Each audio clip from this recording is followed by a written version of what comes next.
What would it look like if we end the Fed? It would change a lot, ending wars, shrinking governments, Wall Street, so on. But in this video, I'll just talk through some mechanics. And mechanically, it's very simple. The Fed is a corporation, and like any corporation, it can be liquidated, meaning you sell the assets, you cancel the debts, and you are done. Currently, the Fed lists about $8.9 trillion in assets and $8.4 trillion in debt, making it worth $500 billion. By the way, the Fed is actually insolvent on paper. It owes billions to Treasury and growing, but then it also underprices its gold 50-fold. And then again, the Fed also has hidden unrealized losses. Remember, it's not audited. And so those could bring it back to zero or negative.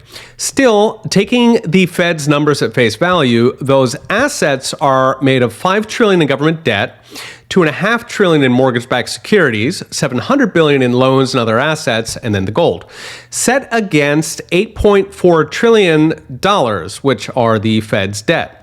Of those dollars, $2.3 trillion belong to regular people, $400 billion are owned by Treasury, and $3.2 trillion belong to commercial banks. So yes, Wall Street has more dollars than the other 325 million Americans. So winding up the Fed is simple. You sell off the assets for dollars, you cancel the dollars, and if anything's left, it goes to the people who were forced to sell gold to FDR in 1934. Of course, this instant liquidation is very disruptive, and private gold or Bitcoin in a single leap would be hard on a government.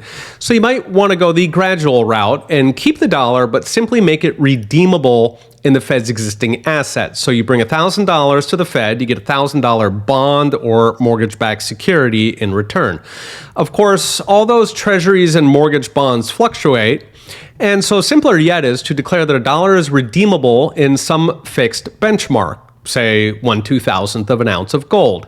Then as people redeem, the Fed simply sells their bonds and securities for gold, and they hand the gold over. Note, people would only redeem if they expected inflation to continue, and inflation does not exist without a government manipulating interest rates and permanently bailing out banks as lender of last resort, which is why in the first 150 years of our republic before the Fed, there was zero total inflation. So even if the government found another way to inflate, say by Treasury printing money or bailing out banks, that would simply mean people redeem their dollars for Fed assets. The Fed assets would drain away, and when the smoke clears, the assets are transferred to the American people who now use gold as money. In other words, the problem contains the solution. Finally, a gold-backed dollar would, of course, mop the floor with BRICS and China, indeed with every other currency in existence, meaning every country on Earth would be forced to either imitate or die. Whereas gold backing the dollar substantially ends all unbacked fiat in the world. It is a tantalizing prospect, ending worldwide inflation, financial crisis, worldwide depression, and the wars that feed on fiat. But of course, they know this, so they will do everything possible to keep it. Okay, we'll be watching. See you next time.